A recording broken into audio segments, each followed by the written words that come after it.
ইরশাদ করেন, যে ব্যক্তি সকাল বেলা 3 বার তেলাওয়াত করবে আউযু বিল্লাহিস সামিউল আলিম মিনাশ শাইতানির রাজিম, এরপরে সূরা হাশরের শেষ 3টি আয়াত তেলাওয়াত করবে, রব্বুল আলামিন ওই ব্যক্তির জন্য 70,000 ফেরেশতা নিয়োগ দিবেন যারা সারা দিন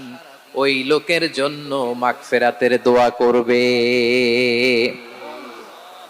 শুধু এখানেই শেষ নয়, বিশ্বনবী ফরমান ওয়া ইন মাতা ফি যালিকাল ইয়াউমি মাতা শাহীদান, ওই দিন যদি ওই ব্যক্তিটা ইন্তেকাল করে সে শহীদ হয়ে কিয়ামতের দিন আল্লাহর সামনে দাঁড়াবে। সকালবেলা যদি পড়েন 3 বার আউযু বিল্লাহিস সামিউল আলিম মিনাশ শাইতানির রাজিম 3 বার পড়ে সূরা হাশরের শেষ 3 আয়াত যদি তেলাওয়াত করেন, তাহলে আপনার জন্য আল্লাহ তাআলা 70,000 ফেরেশতা নিয়োগ করবে। সারা দিন তারা আপনার জন্য